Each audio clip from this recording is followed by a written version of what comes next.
How did you figure out that your significant other was cheating on you? I was suspicious but unsure, so I asked her directly and she said no. We were having a lot of trouble and were seeing a marriage counselor, and my main complaint was that she had never paired up with me. She was her thing and I was my thing. We argued over the tiniest stuff. She would pick a fight about everything. And in all that time, I told the counselor it's like breathing for her. She takes sides against me even when she knows I'm right. I'll make a schedule for the kids and she will tear it down and rebuild it, largely the same, but now she can claim it's her idea and her handwriting. She claimed to never take sides against me. I gave more examples of this behavior until the counselor had heard enough. A friend of mine is an investigator with an insurance firm, and he goes about finding frauds and rooting out their plans. Makes pretty good money at it. I asked him how he would go about it. He said, don't ask yes or no questions until you get a hit on the open-ended ones. But always ask open-ended ones. Watch their behavior. Do they fidget, watch the door, do strange things they don't normally do in a conversation, like they are uncomfortable? If you ask a yes or no question, you let her off easy. A week later I had to stay late at work and wrap up some contracts, and when I got home I was treated to the usual barrage of who else was there. Who was the last one to leave before you? These were open-ended questions. No wonder I felt so naked. So I asked her where she had been. And hit her with my first question, when was the last time you were intimate with a man besides me? She stared at me. Silence. She finally said define intimate. Interesting answer.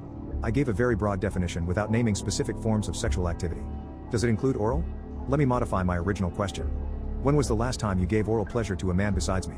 Her face contorted, like it was about to explode. After another deafening silence, I said, who are you protecting? There was a slight jolt as a reaction to the question. She stared at me some more.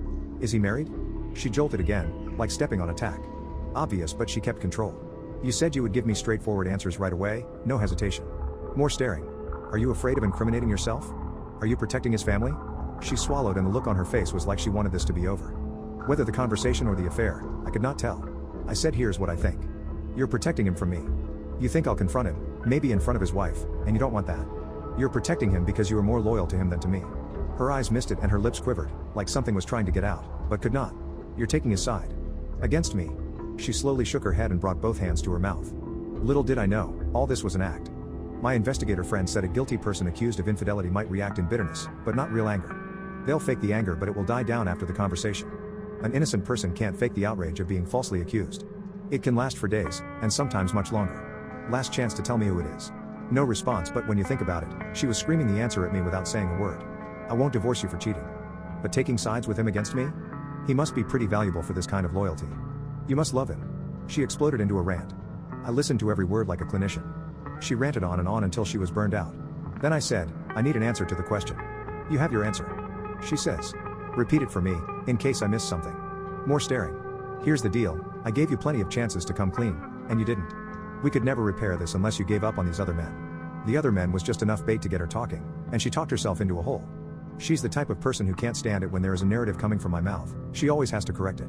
I inadvertently used this against her. I'm divorcing you. I said. She jolted a lot harder this time. Not because you cheated, but because you took sides with him against me, and this conversation was about our marriage. I know where your true loyalties lie. 3 days later she came into the bedroom as I was leaving, spun me around, and unloaded this incredibly complex tale of how she met the guy, he was a random guy and so on. I slow clapped and told her it was a fine performance, but her chance to tell me the real truth was back when we discussed it, because she would not have had enough time to fabricate a tale. And it was a pretty elaborate tale. I took every part of it and dismantled it. She'd never seen me do that before. I had always accepted her word for things. And I'm still divorcing you. Remember, not for cheating, but for taking sides with him. We're supposed to be side by side, but your loyalty and your heart belongs to another.